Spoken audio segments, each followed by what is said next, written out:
Cool. So how you doing, man? I'm doing well. I mean, it is the end of the world, but I'm alive right now, so it feels good. How That's about good. That's good.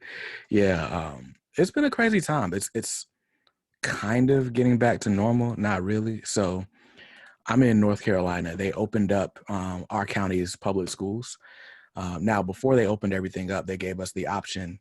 Well, this was before the school year even started. It was like either you can do the virtual academy, but if you do the virtual academy, you have to opt into it for a full semester at a time, but they recommend doing it for the whole year. So we signed her up for the virtual academy for the whole year. But this week was the first week that kids that didn't sign up for that were allowed to actually go back into the classroom. And they've already reported 10 cases of COVID in the county in the 3 days the kids have been back at school. that's 3 days? Yeah.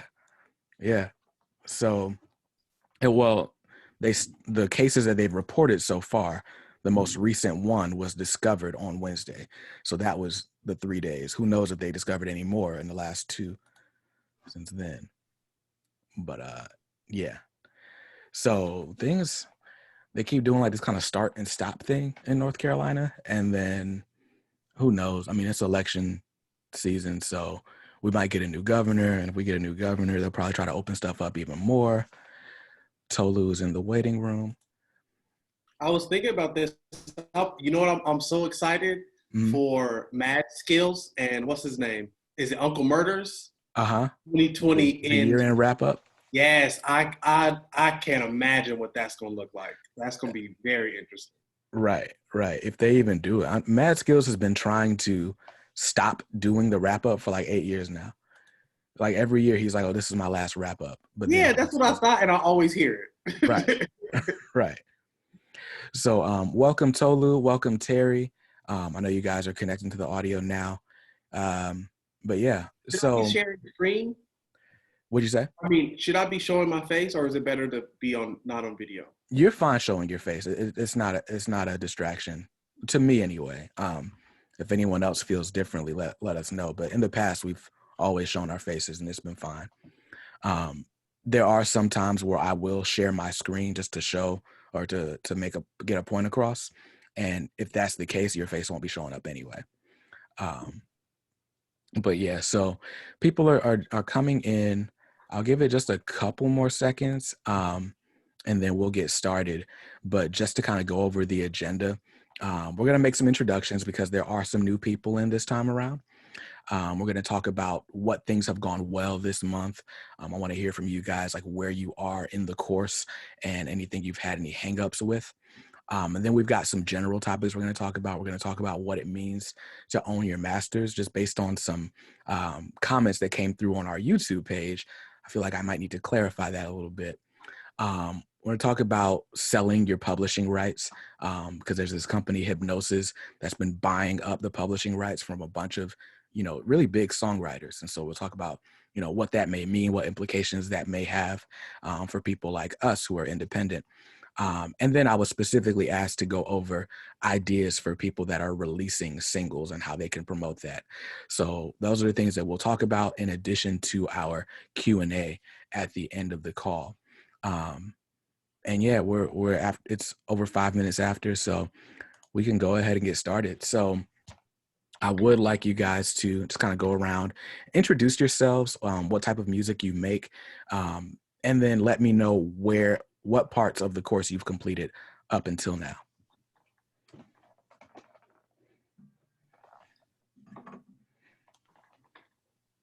I guess we can start with you, Ramel. My name is Ramel Wallace. I go by the artist Real J Wallace. Right now, I'm working on a single to release, so that's why I'm logging on. I want to get more, I guess, insights, information on how to do that.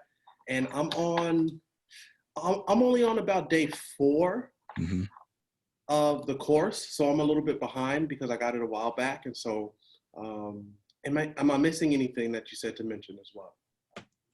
No, that's it. And you mentioned that you got a single coming out. I guess one thing I do want everybody to let me know is just something that you're hoping to learn either from this call or the course in general. I'm trying to learn just how to really focus and market the material that I have. You said something really clear. You said like try to release a song every 3 months Mm-hmm. and like really put your focus on that release. I'm trying to learn how to do that in a more focused way and pay attention to the nuances of my releases. Absolutely. Excellent. So yeah, the conversation we'll be having a little bit later that speaks directly to what you're asking. So welcome and thank you for joining the class, man. Thank you. All right. I guess we'll go to Terry next since you came in first. Hi, can you hear me? We can, yes. Um, I have been dabbling a little bit on the course because I've been so busy. I have a Mm-hmm. busy schedule, but I'm an owner of a music store, and so I'm building a recording studio and trying to build up a publishing company to help support the songwriters in Southern Maryland. Mm-hmm. So I've been working with a producer out of Nashville. And so I've got like 3 or 4 songs I'd like to release. I have songs of other people's who would actually like to sell their songs and things like that. So I'm really kind of getting my focus in the publishing part of things and stuff, and then just trying to build this recording studio as well. Nice, nice. Well, it's nice to meet you. And with the publishing side of things, is there anything in particular you're hoping to learn from the course? Just everything. I mean, I've been dabbling in the music industry for a long time. I mean, I've done artist development with Carrie Cole. I mean, I'm 60 years old and I've been doing this for 40 years. Mm, It's been my life. I've done no other job but music. nice. Excellent. Well, I'm glad to have you here. And I'm excited about this portion of what we do. These coaching calls are my favorite part of the course because they're ongoing, they're monthly, and you guys get to meet each other and learn from each other. And hopefully, as time goes on, you'll be learning from each other just as much, if not more, than you're learning from me. But I'm super happy to have you, Terry, and congratulations on making music your career for this long. There are so many people that get burnt out at the very beginning, and then they'll just go back to accounting or wherever they came from and just, think about what could have been. So good on you for keeping with it, sticking to it, and then continuing to move forward. That's really cool. And I think we Well, could all learn a lot from that. and you truly can have this as a career. If Mm-hmm. you really want this bad enough, you truly can have it. It's I tell a lot of people, yes, it is a risk, but you have to, in life, we have to take risks. And, but along with risk comes fear. So you have to overcome your fear. Absolutely. Yeah. Absolutely. All right. And Tolu, I guess it's your turn now. Hi everybody. My name is Tulu, also known as Tolumide, and I'm a singer-songwriter artist. The course has been great. I actually haven't done as many. I've just kind of been back and forth with I probably have about maybe day 3 or day 4, and then I've also been trying to keep up with backtracking on some of the YouTube videos. But yeah, I'm excited to be here to learn, grow, learn. I mean, I'm not yet doing it full time. I still work, I still have a 9 to 5, working as a graphic designer. But I'm hopeful. I have 3 albums that I've released. I'd like to release my 4th one. I don't know if I can still do it this year, but I'm kind of cranking away on the music, and then also really trying to figure out how to expand the fan base, before it's released, like plan a bit more so that I can give concrete numbers of, what actually project, like, okay, what I can do for album sales and for the super fans, how many super fans I can really gain and know who they are. And then I'm trying to learn more about how to do the Spotify, market and get more plays on Spotify, because that seems to be a space that's really helpful. And then also wanted to just ask some advice about even just a producer artist type agreement too. So And I don't think that really falls directly in marketing, but if there's any thoughts of that from anyone, Absolutely. but Absolutely. thank you. Hello. Oh, no problem. Thank you for joining the course. And that's the great thing about this as well. Of course, it's called Master Music Marketing, but I don't just teach marketing. I've been teaching music business education since 2013. I was doing private consultations, and even before then, I got my start as an intern. I was working for Jamla Records back when Rhapsody had just released her second mixtape, and she's just coming off a BET Hip Hop Awards win. But it's been really cool to watch her grow from then to now. It's been almost 10 years since we met each other, but she'd been doing it for at least 3 years before that. So yeah, that's where I got my start on the independent, so-called underground hip hop scene. And from there, I got my first artist management client.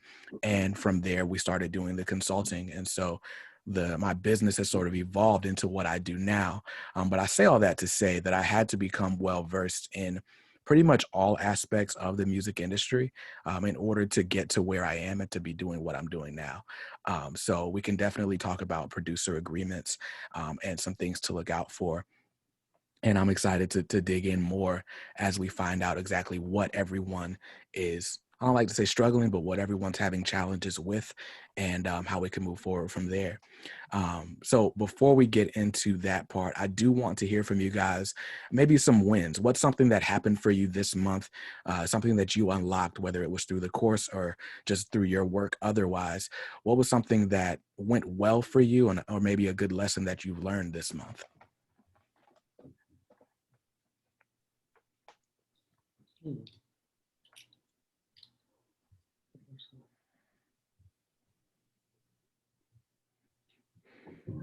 I should have queued up the Jeopardy music. I guess something that I've learned is to approach the music with different angles, and it seems like the biggest angle now is creating some type of platform and showing other people as much love as you can, or giving them as many gems as you can, or even as easy as making a playlist that showcases other artists and featuring that on your Spotify page. Maybe one of your songs are in there, but the majority of that playlist is going to be showing love and appreciation for other people's music. And so I'm taking the course and I'm looking at all the other people that are putting their music and their links in the comments below, and seeing that community as a whole as a really valuable source if you can plug into that the right way, or even going as far and just like the thought is the nugget that I'm getting from the course. Like, oh, you could even make a playlist out of the people that are on there on the program. Mm-hmm. If somebody just went and did that, that would show a lot of people love and create something that a lot of people need. Yeah, absolutely. We used to be in a world where certain people had platforms and everyone else was just, a so-called follower of whoever it was, right? So whether you're an AC/DC fan or a Kanye West fan or a Jay-Z fan, there was, the celebrity and the fandom. And, now that we have social media, it's almost like everyone is a pseudo celebrity. And one of the hardest things to do is to build momentum, because it's like, you're just a regular person like everyone else. It doesn't feel like I've done something to warrant, a huge following or a huge audience. And it's also harder as the consumer to buy in, right? So what you've noticed is we've got this kind of scenario where everyone is a curator of some sort, right? Whether they are showing you their tastes in music, their tastes in fashion, their tastes in food, right? Everyone is showing you their lives on social media. And one of the best ways to kind of get that buy-in from an audience standpoint is to include them in it, right? So like one of the artists that I interviewed early on in the podcast, Her name is Sarah the Instrumentalist. She's actually from my hometown, but she's got a YouTube channel. It's called Sarah Too Ill. I think she's at like 70,000 subscribers right now. When I first interviewed her, I think she had about 10,000 on YouTube. She had just crossed that threshold.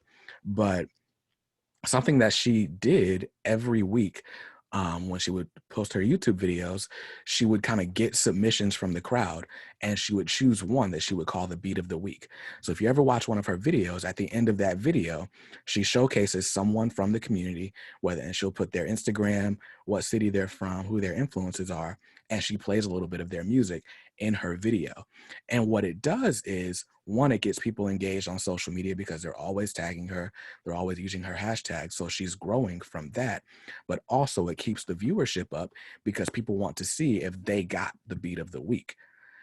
So understanding how these social media algorithms work and thinking of different ways to drive traffic to what it is you're doing can be super beneficial in that case. So yeah, getting buy-in and audience participation is a huge skill to unlock. So thank you for that, Ramel.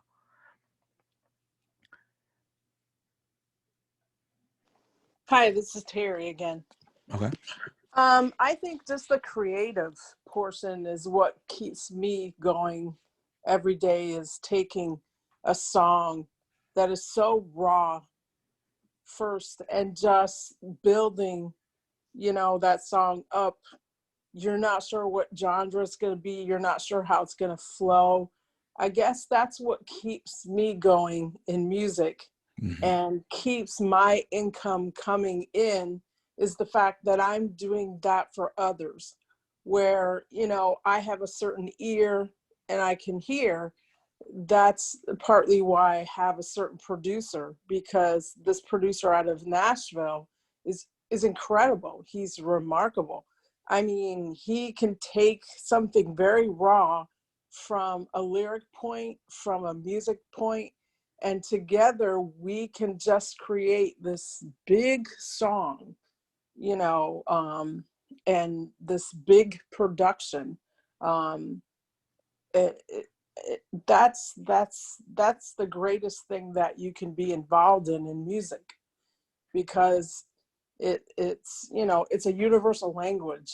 And so I think the songwriting part, is really, in the past month or so, has been something that I've celebrated, because when I can do that and create like that, I feel a lot better. You know what I'm saying? Because I give music lessons and I do other things, but I think I'm kind of burnt out. So I'm trying to really focus in, being older, on what it is that I really want to do. And I'm starting to do it. I'm starting to find out what it is. So. That's a great point, Terry. There are so many people that get disillusioned, because we focus a lot, especially people who are consultants. We kind of spend a lot of time hammering into people's head that, hey, this is the music business. And if you don't get your business right, nothing else matters, and so on. Mm-hmm. And so Yep. it can kind of get people in this mindset that, okay, the music is secondary to the business, and it's that's not the way to be, right? Because then what you're doing is you're trading one job for another, right? It Mm-hmm. used to be that, I don't know, I always say accountant because that just sounds like the most boring thing to me, but the reality is any career that you're in that's not your passion, you're not going to be happy in, right? So whether it's accounting, I know I work in customer service, or have in the past, and it's like, I love people, I love solving problems, but I hated that job, because I just wasn't as passionate about the job itself. And it's very easy to take some of those same kind of oppressive mindsets or restricting mindsets and apply them to music, right? Where you get up in the morning, you're like, oh, I have to post to social media. Oh, I've got to find something to do today. Oh, I've got to try to, reach out to this many people. And you think about all these things you have to do, and you lose sight of the fact that you get to create music for a living. So that is excellent that you keep that at the forefront of your mind, and you're using that to fuel the other things. Can I just share something that I went through in August? Sure. I went through a music retreat for the first time ever. And the biggest thing that I learned, because I have so many things going on, you know, and I'm dabbing in so many things, the biggest thing that struck me was mind mapping. And I don't know if people know what mind mapping is, but it's taking a piece of paper and putting a circle in the middle of it with your name on it. And then if it's a single, like you want to release a single, put the single's name in, and then make like a sun. You put lines up and you say, well, okay, I got to do social media. And then you put another line up. Well, I have to get it on distribution. And you keep mind mapping it out so that you can visually look at it. And it really does relieve the brain from everything that you have to do. And it was the best thing that I learned at this music retreat. I'm being more productive in what I'm doing. I'm being more focused on what I'm doing. And it's just really relieving the brain. Yeah. So. Absolutely. That's similar to the process that I go through to create content for YouTube, right? So I know that in order for this brand to continue to grow, I've got to post at least once a week on YouTube.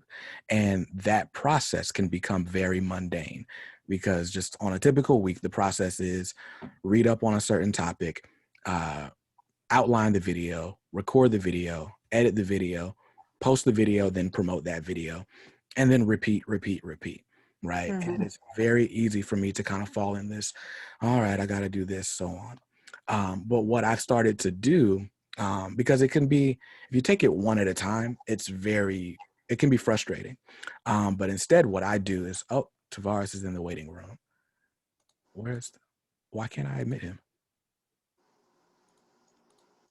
Hold on. It's not, wait, did he disappear? There we go. All right. Cool. So Tavares is joining. But what I do, and I showed this whiteboard in one of the previous coaching calls, so I won't bring it up again. But what I do is I write down every single topic that's in my head, right? I try to make the process as creative as I can so that when it's time for me to sit down and do the work, I feel like I have options. I feel like I have choices, and it still feels creative.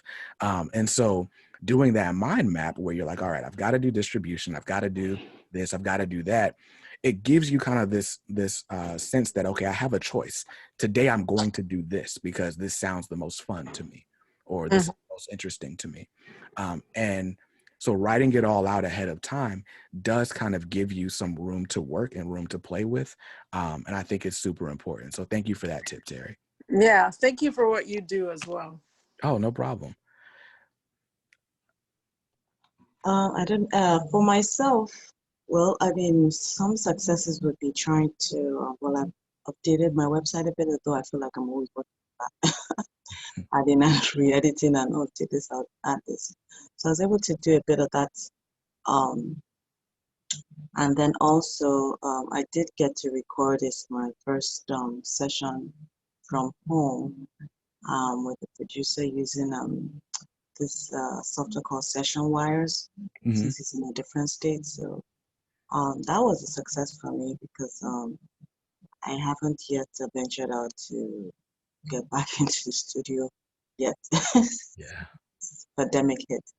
So, I just was felt invigorated to at least, okay, I've got another song, cranking like in the works. So yeah, that's kind of the one for me.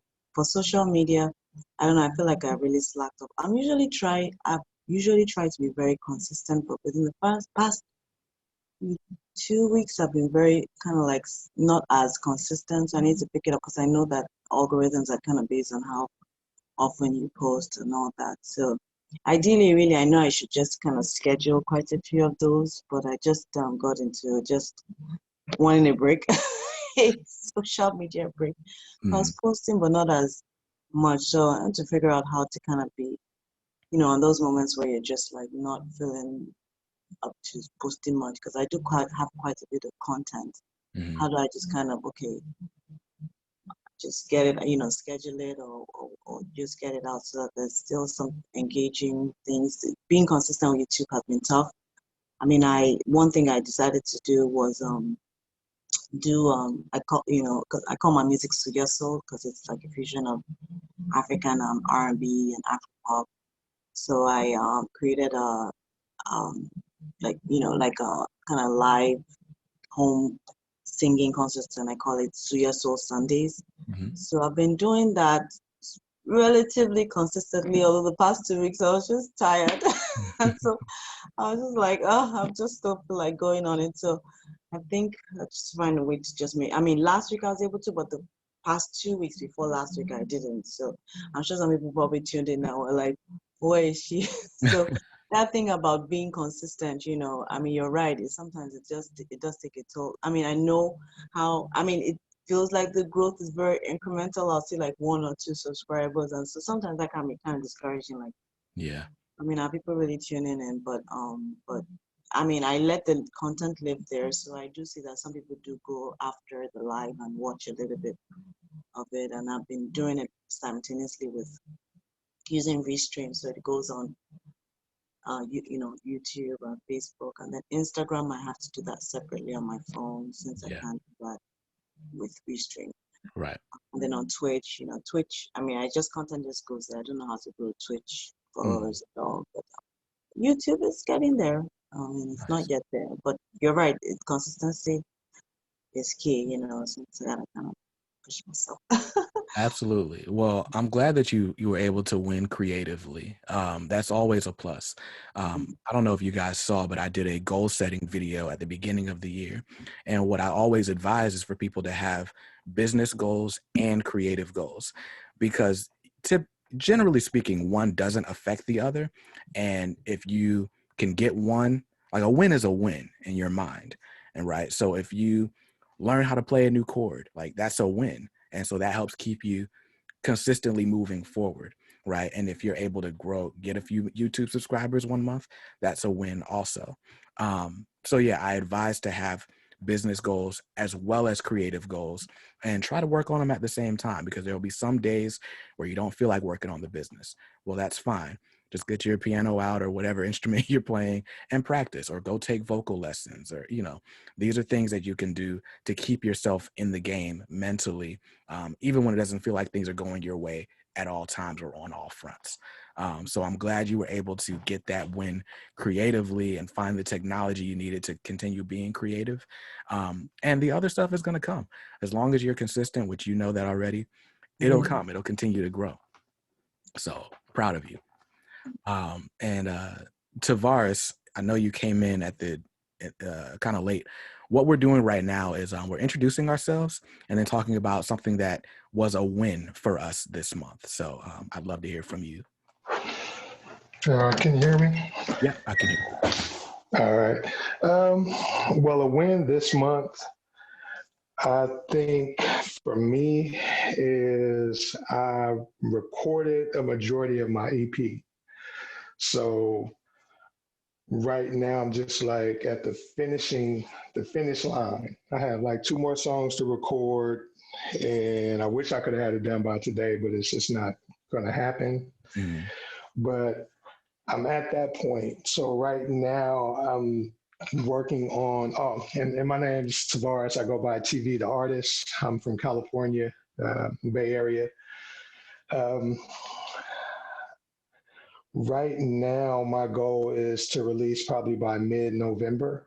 Okay. So I'm working on building, or not even building, but just having more activity on my Instagram. Mm-hmm. So I'm starting to put a little bit more content, just certain things, but it's hard to figure out what kind of content, what type of visuals I want to be able to put on there. So that's just kind of where I'm at. I did watch the video at the beginning of the year. You know, you kind of go into the beginning of the year, you're excited. So when you put the goal video up, I'm like, man, I'm working on doing my album. It was an album at first. I'm like, okay, I'm going to do that. And I'm going to learn how to do the video editing. I want to learn how to do everything else. So I got these goals, man. And then you have to work. Well, I have to work and I got a family. So it's like, oh man, where's all this time going to come from? You know what I mean? And then if you don't have the money as an independent artist, it's hard to distribute those funds to other people to do it. And so it's like, man, you know, a lot of these things I can learn how to do myself, but then it's like, man, a lot of mental stress. So it's like, oh, things seem like they fall apart. And then it's like, so now I'm kind of like just rebuilding and getting back to that point. It's like, okay, I'm gonna finish my artistic part. You know what I mean? I got to finish this EP, get it out, and just trying to let everything else fall into place. But, you know, I truly appreciate your content, man. And I seen the notification for this late. That's why I jumped on late. I was like, man, I can't believe I'm missing out on this. But yeah, that's where I'm at this month. That was really like a big milestone. I got like 2 more songs just to record. And then outside of that, I'm done. And I got my own studio at home. Nice. But I'm not an engineer, like, you know what I mean? So that's the hard part too. But I got a lot of pieces, man, that's starting to fall into place. So really, that's just where I'm at. And I mean, I'm happy to even be a part of this and just hear different ideas, see where other people are, and just trying to really end this year strong, you know? So yeah, that's where I'm at. Well, I'm like I said, I'm glad to have you here, and I'm glad you made it onto the call.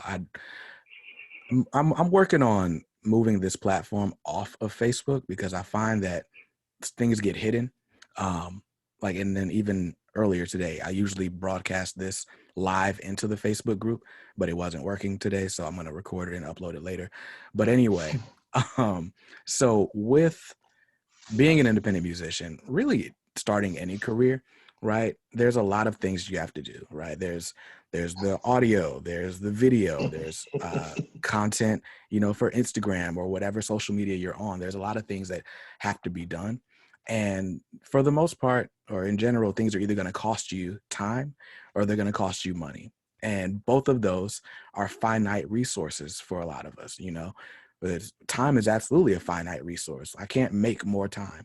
No matter what I do, I got 24 hours a day and that's it, right? And if I've got my job, I've got a family, I've got kids, you know, I got to make dinner, like all these things affect my time.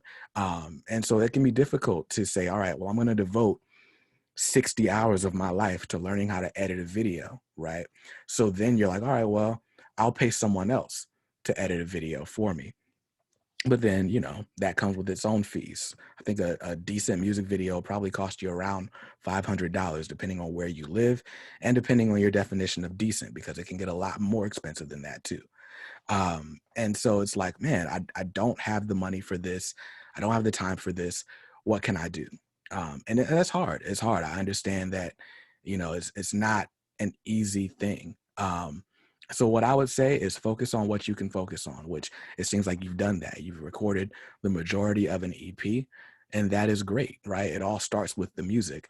And then from there, we can talk about what types of content you can create on an inexpensive basis, what kinds of things that you might be able to do in order to get more revenue coming in, right?